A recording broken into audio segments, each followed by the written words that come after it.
ako'y isang mabuting Pilipino. Minamahal ko ang bayan ko. Tinutupad ko ang aking mga tungkulin. Sinusunod ko ang kanyang mga lituntunin.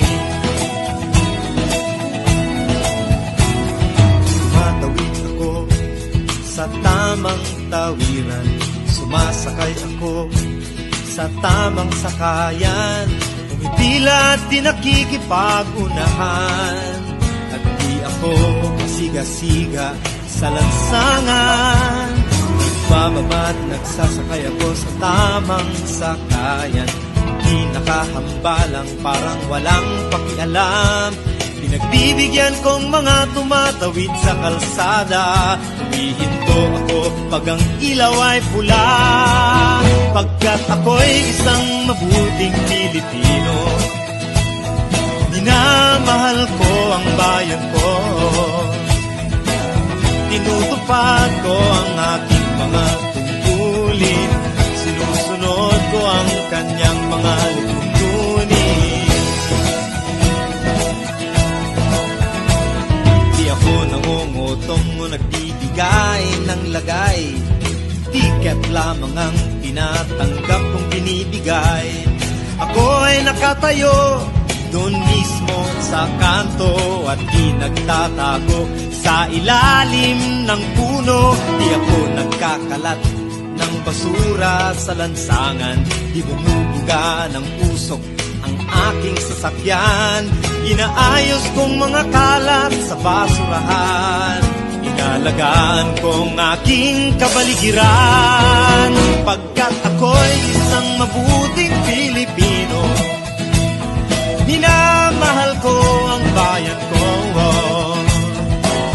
Tinutupad ko ang aking mga tungkulin. Sinusunod ko ang kanyang mga lituntunin. Lagi akong nakikinig sa aking mga magulang. Kaya't pag-aaral ay aking pinagbubutihan. Di ako gumagamit ng bawal na gamot, o kaya'y tumatambay at sa eskwela'y di pumapasok. Pinagtatanggol ko ang aking karangalan, pagkat ito lamang ang tangi kong kayamanan. Di ko binebenta ang ating kinabukasan. Ang boto ko'y aking pinahahalagahan. Pagkat ako'y isang mabuting Pilipino. Minamahal ko ang bayan ko.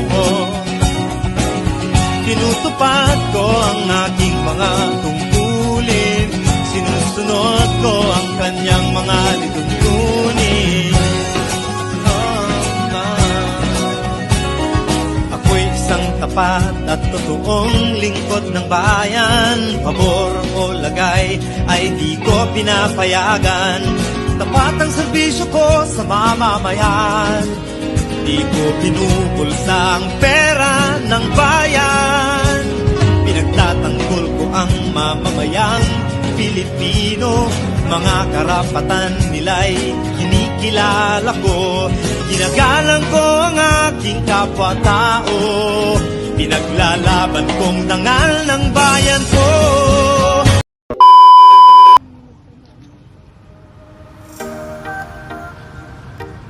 Okay.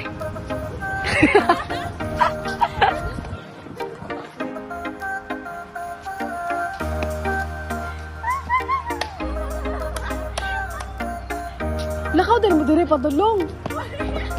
Nag-stop pa rin sila. Basta makita ni. Makita ni. Ibutang mo rin. Ano, huy?